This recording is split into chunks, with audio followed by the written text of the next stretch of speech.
All right, guys, we're wrapping up another Halloween Horror Nights in 2025 Orlando. This is an interesting video, and I promise you the title of this video is not clickbait. I'm not sure if I'm ever gonna come back, and I'm gonna give you the reasons why. Hey, what's happening, everybody? This is Bill from Old School Scares, and today we are at Halloween Horror Nights 2025. It is September 12th, so it is like the third weekend that they've had it. Again, every year I'm here, it's raining. But this is like, I'm trying to figure out, like, between 15 and 18 years we've been here. Super fun. I'm very excited to see it again. You know, expecting a lot this year. A lot of big name properties. We've got Friday the 13th. We've got Fallout. We've got Five Nights at Freddy's. We've got Terrifier. So very excited to share that. And you know, I always love their, you know, homegrown properties that they develop every year. So I want to share those as well.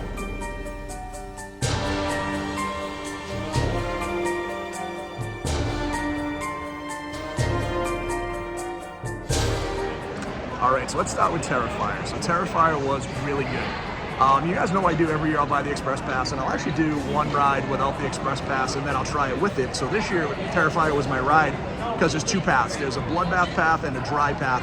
The bloodbath path, you'll get wet, the dry one, you don't. So let's talk about the good thing about Terrifier, 10 out of 10 house. They hit all three movies. It was colorful, there was a ton of art. It was gross, like the bathroom piece of it was legitimately disgusting. It smelled gross. They hit all the gore in the houses.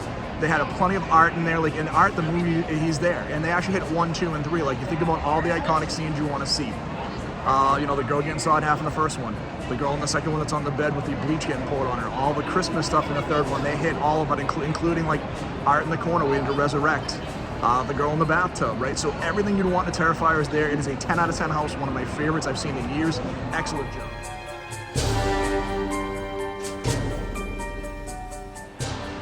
So Grave of Flesh was an old school haunted house. I really liked it because of what it was. Now that being said, I'll probably give it like a 7.5.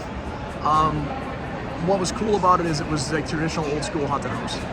You got like skeletons, monsters, it's in a mausoleum, it's dark, it's gooey is the word I would use, is that what I said when I was in there. It smelled like musty, so there was some very cool stuff in all pieces of that. And they had monsters in there that like the monsters from Feast, which I thought was cool, some cool set pieces. So very well done for Grave of Flesh, a really nice, you know, independent property that they created for this year.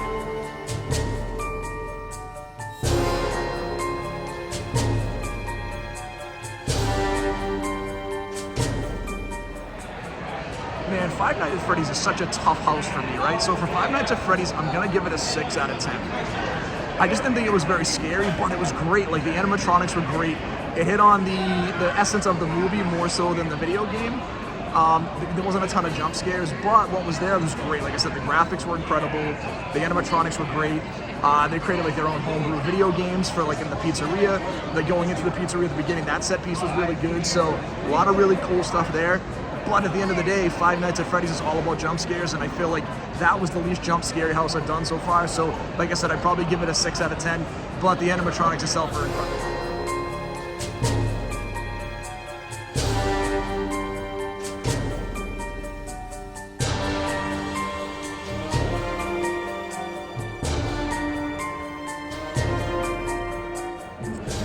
Alright, we just did the Wyatt Sick.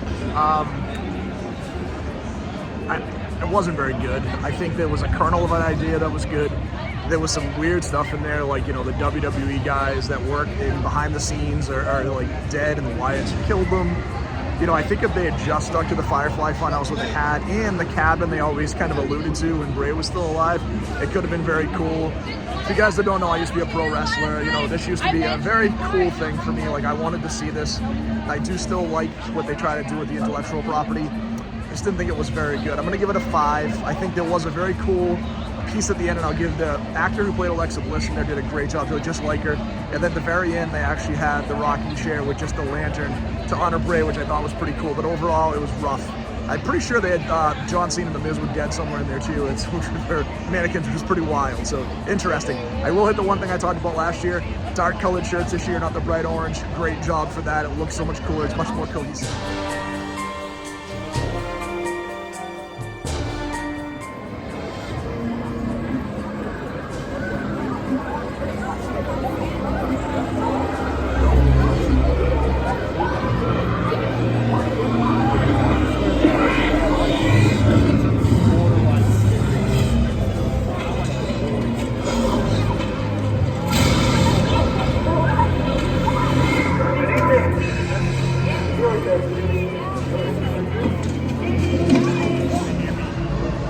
in the El Artista, a Spanish haunting.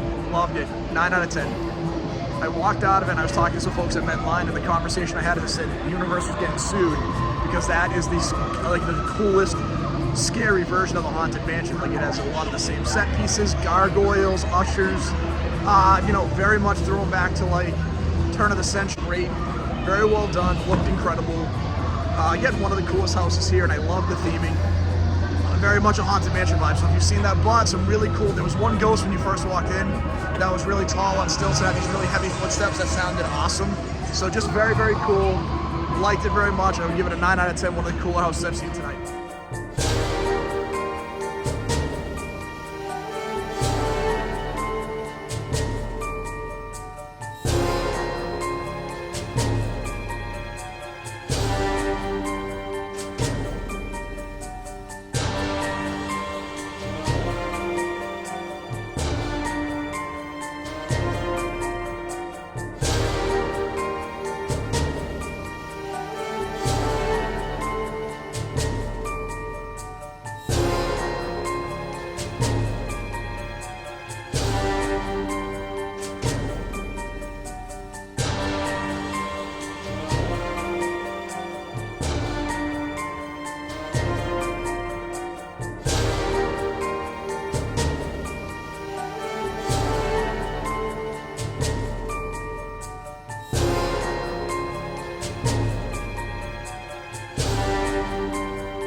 All right, let's talk about the Friday the 13th Jason Universe house. Very good.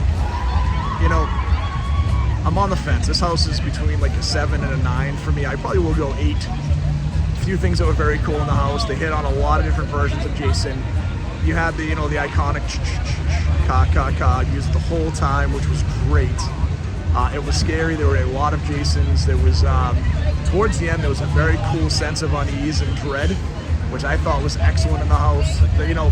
So what I liked about it, and again, I think what's dropped it down for me, if you don't know, like Friday the 13th is my second favorite horror property after Creature, and my favorite of them is Part 2.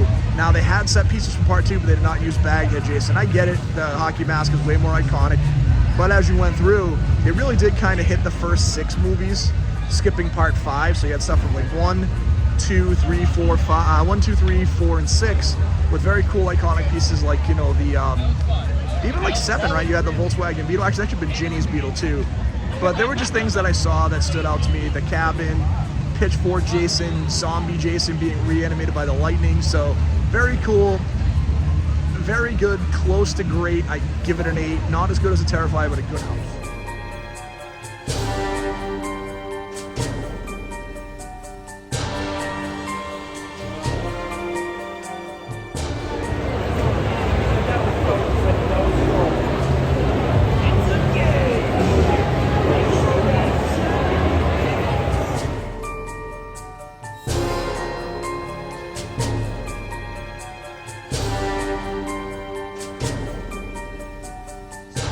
Two houses we're going to review really quickly. So we got to do Fallout, and we got to do Galkin, Monsters of the North. So I said Galkin first, that's the one I went on first. I'd probably give that a 7 out of 10. It's an interesting house. There's a borrowing from a lot of different IPs. When you first walk in, they have like the Blair Witch Rune, so think of that stick figure you saw in the Blair Witch movie all over the place. As you went along, I got vibes of like some of the troll stuff. You get, again, if you've seen the remake of Wrong Turn that came out a few years ago, some of the Wrong Turn vibe in it. And then finally, towards the end of the house, they kind of had a set piece that was almost pulled directly from like the 73 version of The Wicker Man. Again, a very cool house. I like those style of houses. I'm only disappointed when I get into those houses. I want like Yetis or things like that. Now, I will tell you, there was kind of this giant Wendigo type monster head that was very cool in the house. So that would bump it up. Like I said, probably around a 7. Fallout I thought was an 8. I thought it was a good house. It definitely followed season 1 of the TV show. Very good set pieces. The thing that's here tonight always, tons of fog, lots of really good smells this year in the houses, really making it more immersive. And the actress, or the scare actress who were playing the main character from the show, did an incredible job. And then, Walton Goggins' character, you played up big at the end against some of the mechanized folks. Again, very, very well done. Really good looking set pieces, very immersive. So really cool on that side. So I give that an 8. I give Gallican a 7. We've got 2 houses left to share with.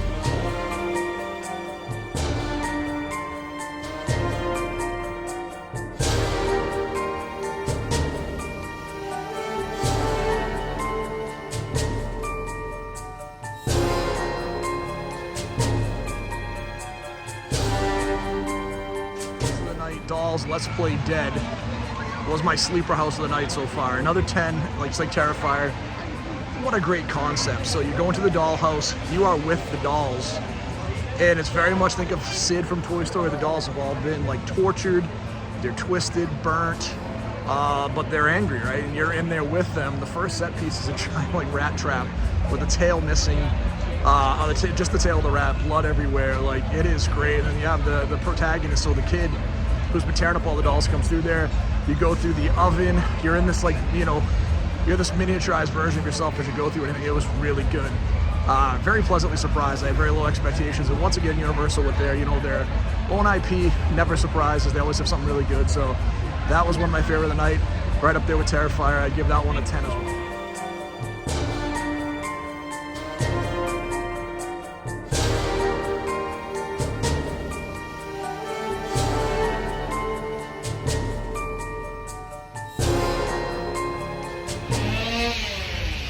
All right, last house of the night we just did was Hatchet and Shane's Demon Bounty Hunters.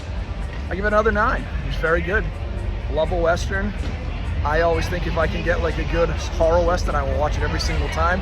There haven't been a ton over the years, Bone Tomahawk is probably, that's a little more serious, but it's great. It was a great house, really good demons. It was a really cool monster at the end. There we go. There was a great monster at the end of the house. Really big dynamic set pieces. Just super cool. So again, I give it a 9 out of 10.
All right, guys, we're wrapping up another Halloween Horror Nights in 2025 Orlando.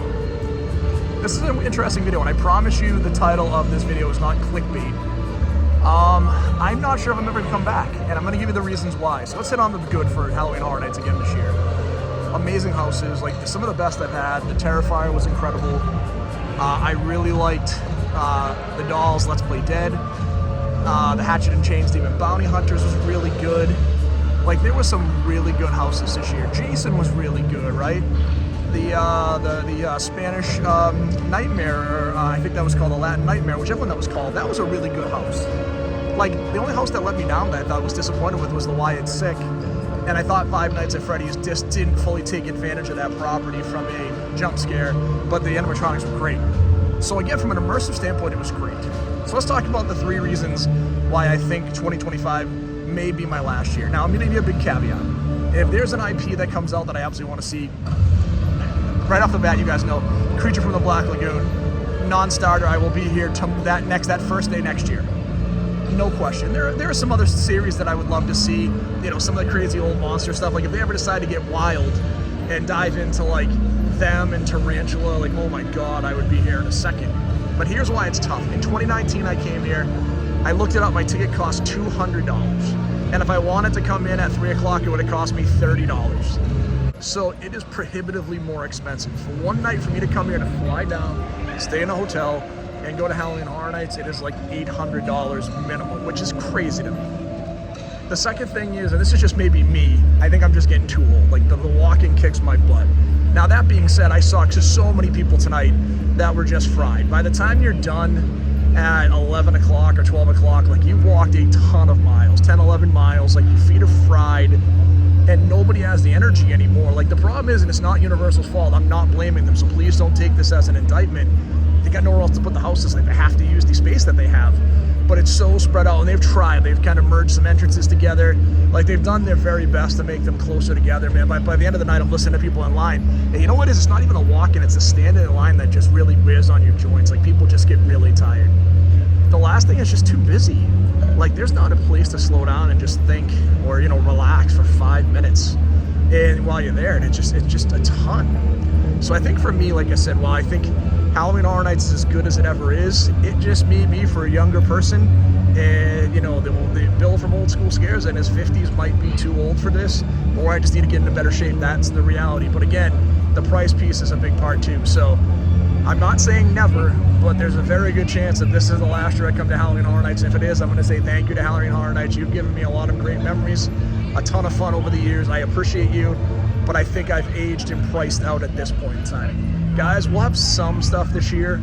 I apologize you haven't seen much on the channel. I've been really working on my classic card channel. I've done a lot on that channel. It's done very well this year. It's had a ton of growth. It's gotten monetized. This is kind of more of a fun project for me, so we'll do some stuff for the Halloween season. But I do apologize. It won't be as robust as it's been in years past. But for the folks that still watch the channel, we appreciate you. You know, thank you. If you haven't subscribed, please subscribe. I love talking to everybody. And if I see you at an event or somewhere, let's talk about horror movies. And forever appreciate all of you. And remember, stay scary.